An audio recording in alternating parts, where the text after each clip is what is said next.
Good evening.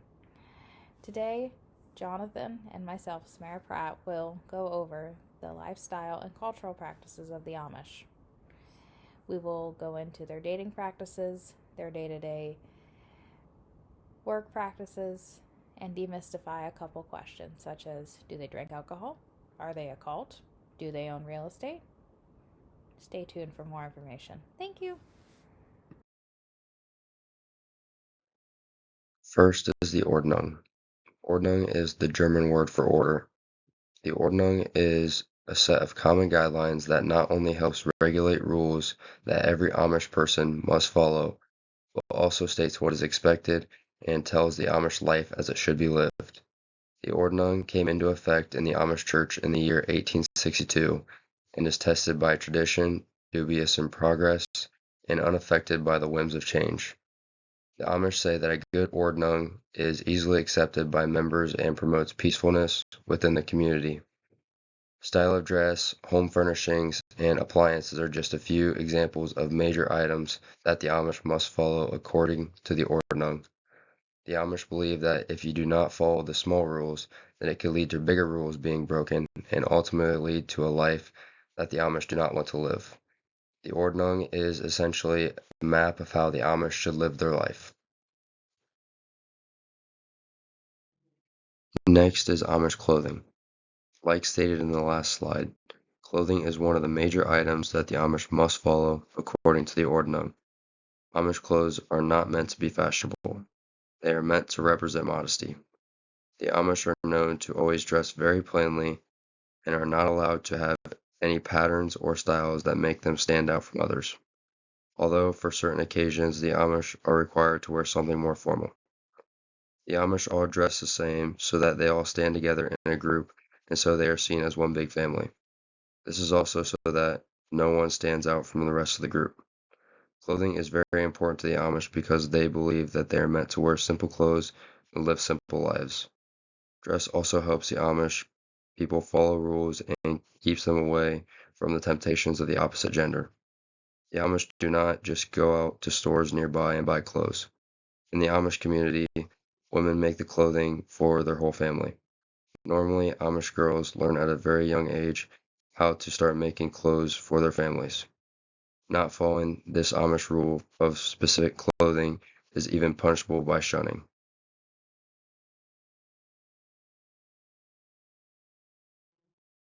Why do the Amish reject all of modern technology and electricity? There are 5 ways in which Amish communities have dealt with technology. Those 5 ways are rejection, acceptance, adaptation, invention, and distinguishing between access and ownership. Amish people reject modern technology because it helps preserve the pre-industrial character of their life. 2 big technologies that the Amish have rejected are the use of cars and public grid electricity. The Amish do not believe in electricity because they choose to live simple lives.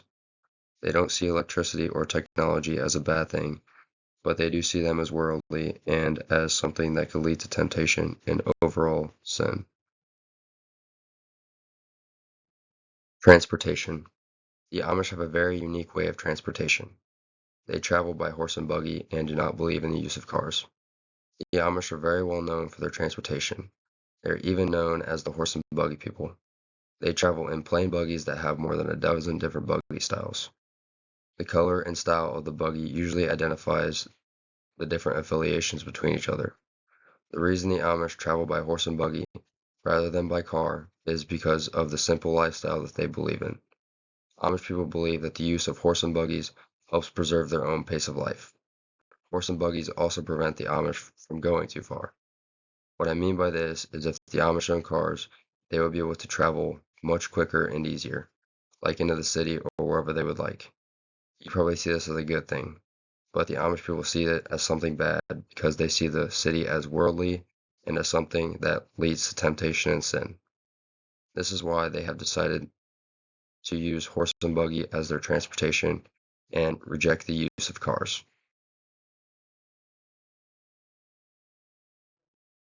Language. The Amish speak 3 different languages and they shift from language to language depending on whether they are speaking, reading, or writing. The three languages the Amish use consist of English, a German dialect known as Pennsylvania Dutch, and an older form of German that is archaic to German-speaking people known as Standard German. While the Amish read, speak, and write in English, they only read in Standard German and they only speak in Pennsylvania Dutch. Pennsylvania Dutch is spoken among the Amish people, but the Amish do switch to English when they have encounters with outsiders. The primary oral language for the Amish is Pennsylvania Dutch, but there is also another language that a small amount of Amish speak called Bernese Swiss German. These Amish are called Swiss Amish, and when speakers of Bernese Swiss German and Pennsylvania Dutch meet, they typically switch to speaking in English. Shunning. Shunning is the avoidance, ban, or separation between an Amish person and the rest of their community. Another word for shunning is Maidung. Shunning occurs when a member of the Amish church disobeys or breaks an Amish rule. Ironically enough, the Amish practice shunning out of love. Shunning is harsh and seems harsh to many outsiders, but it is effective if it is done in love. The Amish see shunning not as a punishment but rather a lesson, in ways that they can change their behavior. It also reminds the Amish members of their infraction and encourages members to return back to the church. There are many ways in which an Amish person can be shunned for. Some of the main examples include committing sin, leaving the community, breaking community rules, using banned technology, inappropriate hair or clothing, running for the government, getting a divorce, marrying someone who is not Amish, or committing an act of violence. Shunning occurs when an Amish commits something that would be considered an unforgivable behavior. Shunning is seen as a last resort, but it is done with the end goal of ending the behavior and changing the heart of the person committing the sin. Each Amish group has a different approach to shunning. Some Amish groups practice hard shunning, which lasts for life. Others practice shunning for a short period or until the Amish repent. During shunning, the Amish will not conduct business with the shunned, trade, or do any unnecessary communication. There can be conversations, requests for help, but the shunned will always be considered an outsider. Do people of the Amish culture participate in non-religious holidays? The Amish people mainly celebrate religious holidays and do not celebrate public holidays or holidays that have to do with our country or our freedom. The reason they do not celebrate public holidays, like Halloween for example, is because it does not agree with their belief system. Another reason they do not celebrate holidays that deal with our country or freedom is because the Amish do not believe in going to war or violence, so they do not celebrate any holidays that are remembered by these things. The Amish may set off fireworks for the 4th of July or decorate a few things with something scary for Halloween, but technically they do not believe or commemorate in the holiday. Holidays the Amish celebrate include Christmas, Second Christmas, which is celebrated the day after Christmas on December 26th, Thanksgiving, New Year's, Easter, October 11th, which is one of the two times the Amish receive communion each year, Ascension Day, and Pentecost Monday. Holidays the Amish do not celebrate include the 4th of July, Halloween, Labor Day, Memorial Day, and Independence Day. What is the Amish's stance on alcohol consumption? For the Amish, alcohol consumption is a controversial topic. In the eyes of the Amish church, they see alcohol as sort of a bad thing and as something that is harmful to the human body. But the Amish do not reject alcohol the same way they do modern technology. They do not directly say that they are okay with alcohol or against it. Although many Amish try to refrain from alcohol as much as possible, generally how the Amish view alcohol consumption depends on how different communities and the bishops of those communities view it. There are some Amish who do drink, but there are also some Amish that do not drink because they see it as harmful to their body and something that could lead to temptation and sin. Ultimately, the bishop makes the rules of the community, If the bishop likes alcohol, then most likely there won't be a rule against alcohol, and vice versa. If they don't like alcohol and they see it as a bad thing, there most likely will be a rule against it. Do the Amish vote? The Amish view voting similar to how they view alcohol consumption, which was in the last slide. They are not completely against it, but many of them do not believe in it. The Amish are not allowed to run for the government, and if they do decide to do that, they would be shunned from the church. Most of the Amish do not want to play any part in our country or in who is running it. Usually, if the Amish do decide to vote, you will see them voting for more local elections rather than the big presidential ones. In the book The Amish that we use for this class, one Amish person announces, "We have enough to do to keep our church in order. Let the world run the government." In Amish society, they follow very rigid gender roles. A woman's life is surrounded by family and God. She wakes up around 4 in the morning and she begins by making breakfast and waking the rest of the family. After breakfast, an Amish woman will continue her day by cooking and cleaning. In some families, the woman may go out and help on the farm or help in the family store, or may even venture into a factory. In the evenings, the Amish women are responsible for dinner and winding the kids down for bed.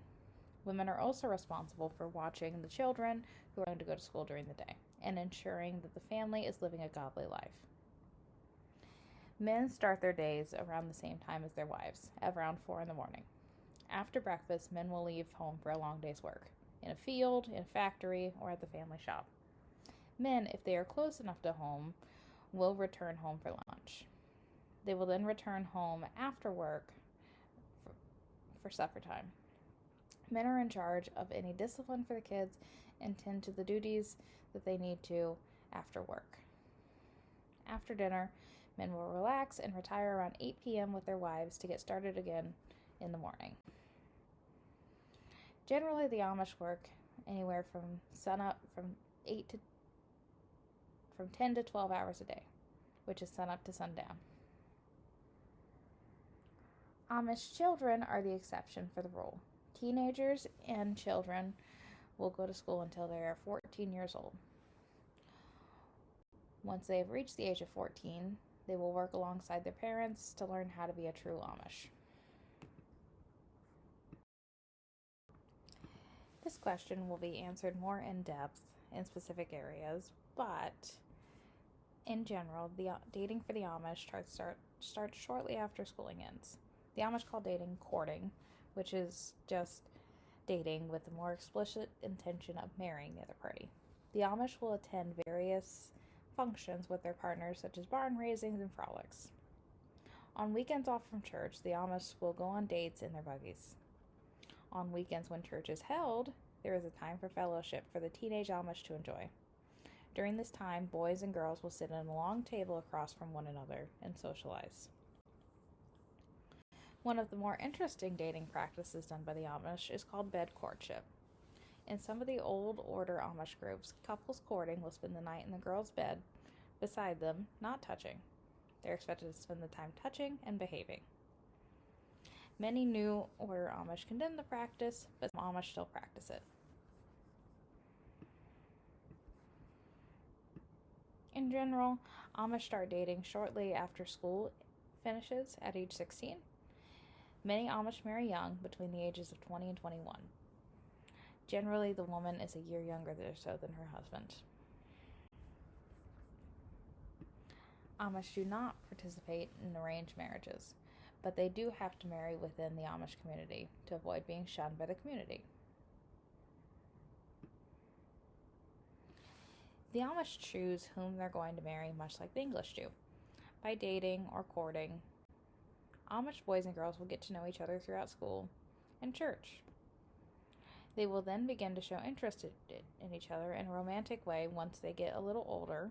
Then they will go on dates, and eventually they will get engaged and get married, which is very much like the English practice. Many outsiders will view the Amish community as a cult. The Hutteries and other Old Order Amish are especially viewed in this way, but the Amish do welcome outsiders, and they're generally not a group that recruits heavily, like other groups that are considered cults, like the Mormons or the Jehovah's Witnesses. Amish just have different set of rules. As with most things in this world, it is on a spectrum. There are Amish who are incredibly wealthy and own many houses, while there are others that rely on mutual aid from the community. Each household is independent in their own finances, but the Amish will help each other. Throughout my research, I have